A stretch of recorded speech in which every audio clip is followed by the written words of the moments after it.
Hello, my name is Kent Curry, Rugby Development Manager for the Waikato Rugby Union. On Wednesday night, the Corinthians v Harlequins game was a huge success. The Harlequins winning 19-3. Here are some of the game's highlights.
So this week it's all about St Paul's Collegiate Rugby, and they are hosting Whangarei, Tauranga and Palmerston North Boys High Schools. And to talk about this quadrangular is First 15 manager Gary Henley Smith. Welcome to the show, Gary. Thanks, Ken.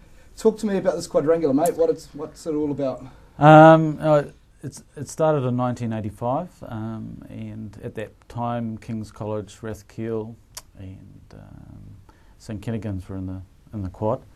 And since then it sort of progressed, and now we have in the quad the teams you just mentioned: Whangarei Boys, Tauranga Boys, and Palmerston North Boys.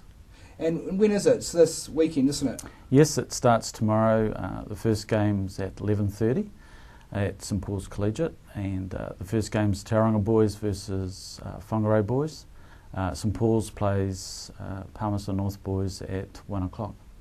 And what's the tournament structure? Like, how does it all work? How do you get a winner? Okay, well, the two teams play each other, and then the two winners play each other the next day on the Sunday. And the time for those games are like the two losing teams play at 9 o'clock, so it's going to be an early morning for them. And then the next game's at 10:30 on the Sunday. Geez, there's some pretty good rugby schools there, though, isn't there? So how's St Paul's going to match up against some of these guys? Well, it's going to be interesting. I know that Palmerston North Boys is a very strong side. They've got, I think last year the actual captain for Palmerston North Boys is New Zealand's secondary school player, the boy Emery, and he's very talented, and they've got a very talented backline. So yeah, I think it's going to be interesting. I mean, we just recently played Hamilton Boys and we took them close, but it's going to be another big step up because it's been, the teams get better and better as the season goes on, so it should be interesting. So who are some of the key players in your team? No doubt our captain, Henley. He's from Matamata originally, went to Matamata College, but he's been at St Paul's for the last 4 years. He's a TRL boy, and he's very talented. There's another kid named Lockie Cooper. He plays at second five. Josh Fawcett at first five. Kit Fawcett's son. Yes. The great Kit Fawcett. Yes. And Josh has moved positions. He was a halfback and he's moved out to first five, and he's coming on pretty well. Been really pleased. No doubt our forward pack, as a group of boys, work together well. Young boy named Josh Ty. He's from out this way. He's really sort of put his hand up in the last couple of weeks playing for us. And you've got Jed Rowlands at the helm as coach, and also former Waikato coach Kiwi Sharank.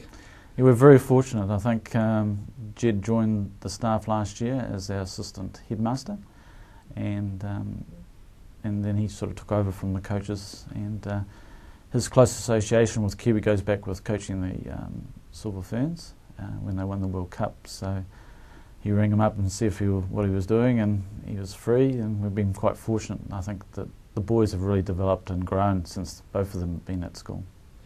St Paul's is becoming the home of Waikato age grade rugby. There's been some great tournaments there in the last couple of years, and this year again you're hosting the National Regional Tournament in July.